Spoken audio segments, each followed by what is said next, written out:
ഇന്ത്യയുടെ ഓപ്പറേഷൻ സിന്ദൂറിന് പിന്നാലെ താരമായി ബ്രഹ്മോസ് മിസൈൽ. ഒരു യുദ്ധത്തിൽ ആദ്യമായാണ് ഇന്ത്യ ബ്രഹ്മോസ് മിസൈൽ ഉപയോഗിക്കുന്നത്. പാകിസ്ഥാനെ വിറപ്പിക്കാൻ ബ്രഹ്മോസ് ക്രൂയിസ് മിസൈലിന് സാധിച്ചിരുന്നു. ഓപ്പറേഷൻ സിന്ദൂറിൽ പാകിസ്ഥാന്റെ പേടി സ്വപ്നമായി മാറിയ ബ്രഹ്മോസ് മിസൈൽ വാങ്ങാൻ ലോകരാജ്യങ്ങൾ തിരക്കുകൂട്ടുന്നുവെന്നാണ് റിപ്പോർട്ട്.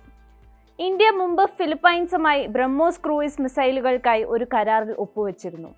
ഇന്ത്യയുടെ ആദ്യത്തെ പ്രധാന പ്രതിരോധ കയറ്റുമതിക്കുള്ള സുപ്രധാന കരാർ 2022 ജനുവരിയിലാണ് ഒപ്പുവെച്ചത്. ഏകദേശം $375 മില്യൺ കരാറാണിത്. കരാർ പ്രകാരം ഇന്ത്യ ഫിലിപ്പൈൻസിന് 3 മിസൈലുകളാണ് നൽകേണ്ടത്. ആദ്യത്തേത് 2024 ഏപ്രിലിൽ വിതരണം ചെയ്തു. രണ്ടാമത്തേത് 2025 ഏപ്രിലിൽ കൈമാറി. ഈ വർഷം ആദ്യം ബ്രഹ്മോസ് മിസൈൽ ഇന്തോനേഷ്യയ്ക്ക് വിൽക്കാനുള്ള ചർച്ചകൾ നടന്നിരുന്നു. ഏകദേശം $450 മില്യൺ കരാറാണിത്. ക്രൂയിസ് മിസൈലിന്റെ ഒരു നൂതന പതിപ്പാണ് ഇന്തോനേഷ്യ ആഗ്രഹിക്കുന്നത്. വിയറ്റ്നാം സൈന്യവും നാവികസേനയും ബ്രഹ്മോസ് മിസൈലുകൾക്കായി രംഗത്തുണ്ട്. ഇന്ത്യയുമായുള്ള കരാർ $700 മില്യൺ വിവരം. സുഖോയ് 30 MKM യുദ്ധവിമാനങ്ങൾക്കും കെഡ ക്ലാസ് യുദ്ധക്കപ്പലുകൾക്കും ബ്രഹ്മോസ് മിസൈലുകൾക്കും മലേഷ്യ കണ്ണുവെക്കുന്നുണ്ട്.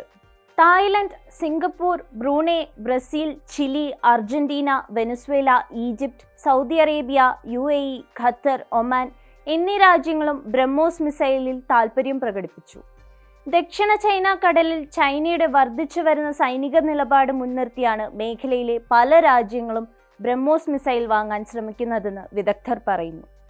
ബ്രിട്ടനിലെ അബ്രേസ്വിത്ത് സർവകലാശാലയിലെ അന്താരാഷ്ട്ര ബന്ധങ്ങളിലും ഇന്തോനേഷ്യൻ രാഷ്ട്രീയത്തിലും വിദഗ്ധനായ അഹമ്മദ് റിസ്കി ഉമർ പറഞ്ഞു. ഫിലിപ്പൈൻസ് അങ്ങനെ ചെയ്യുന്നത് യുക്തിസഹമാണെന്നും അദ്ദേഹം പറഞ്ഞു. ഇന്തോനേഷ്യൻ പ്രസിഡന്റ് പ്രബോവോ സുബിയാൻഡോയ്ക്കും സമാനമായ താൽപ്പര്യമുണ്ടെന്ന് ഞാൻ കരുതുന്നു. കാരണം ഫിലിപ്പൈൻസിനെ പോലെ ഇന്തോനേഷ്യയും മറ്റ് രാജ്യങ്ങളുമായി സമുദ്ര അതിർത്തി പങ്കിടുന്നു. അതിനാൽ ദക്ഷിണ ചൈന കടലിൽ മാത്രമല്ല, ഇന്ത്യൻ മഹാസമുദ്രത്തിലും ഏത് ഭീഷണികൾക്കും അവർ ഇരയാകും, ഉമർ പറഞ്ഞു. ഇന്തോനേഷ്യ ഭാവിയിൽ അതിന്റെ സമുദ്ര പ്രാദേശിക സമഗ്രതയെ ദുർബലപ്പെടുത്തുന്ന ഏതൊരു സംഘർഷവും പ്രതീക്ഷിക്കുന്നുണ്ട്. സെമർ സെന്റിനൽ ഇന്തോനേഷ്യ എന്ന കൺസൾട്ടൻസി സ്ഥാപനത്തിന്റെ ഗവേഷണ കോർഡിനേറ്ററും മാനേജറുമായ അനസ്താസിയ ഫെബിയോള അത്തരമൊരു കരാർ ഇന്തോനേഷ്യയ്ക്ക് വളരെ പ്രധാനമായിരിക്കുമെന്ന് മാധ്യമങ്ങളോട് പറഞ്ഞു. ഏതൊരു നാവികസേനയ്ക്കും ബ്രഹ്മോസ് ഒരു ഗെയിം ചേഞ്ചർ ആയിരിക്കുമെന്ന് വിദഗ്ധർ പറയുന്നു. ബ്രഹ്മോസ് സൂപ്പർസോണിക് ക്രൂയിസ് മിസൈൽ ഇന്ത്യയുടെ മിസൈൽ ആയുധ ശേഖരത്തിന്റെ മൂലക്കല്ലാണ്. ഇന്ത്യയുടെ DRDOയും റഷ്യയുടെ NPO മഷിനോസ്ട്രോയേനെയും സംയുക്ത സംരംഭമായ ബ്രഹ്മോസ് എയ്റോസ്പേസ് ആണ് ബ്രഹ്മോസ് മിസൈൽ നിർമ്മിക്കുന്നത്. കര, അന്തർവാഹിനികൾ, കപ്പലുകൾ, വിമാനങ്ങൾ എന്നിവിടങ്ങളിൽ നിന്ന് ഇത് വിക്ഷേപിക്കാൻ കഴിയും. ബ്രഹ്മോസ് മിസൈലിന് ഏകദേശം 300 കിലോമീറ്റർ ദൂരപരിധിയുണ്ട്. 200 മുതൽ 300 കിലോഗ്രാം വരെ ഭാരമുള്ള ഒരു വാർഹെഡ് വഹിക്കാനും കഴിയും. ഇത് 2.8 മാക് വേഗതയിൽ പറക്കുന്നു, അതായത് ശബ്ദത്തിന്റെ 3 ഇരട്ടി വേഗതയിൽ. മിസൈലിന്റെ ഏകദേശം 83% ഘടകങ്ങളും ഇപ്പോൾ തദ്ദേശീയമാണ്. മിസൈലിൽ സ്റ്റെൽത്ത് സാങ്കേതിക വിദ്യയും നൂതന മാർഗനിർദ്ദേശ സംവിധാനവും ഉണ്ട്. പറക്കലിലുടനീളം ഇത് സൂപ്പർസോണിക് വേഗത നിലനിർത്തുന്നു. അതുവഴി പ്രതിരോധ സംവിധാനങ്ങൾ തടയാനുള്ള സാധ്യത കുറയ്ക്കുന്നു.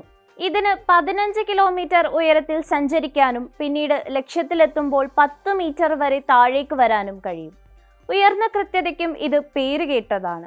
റിപ്പോർട്ടുകൾ പ്രകാരം അടുത്ത തലമുറ ബ്രഹ്മോസ് വേരിയന്റിന്റെ ഭാരം 1290 കിലോഗ്രാമായി കുറയും.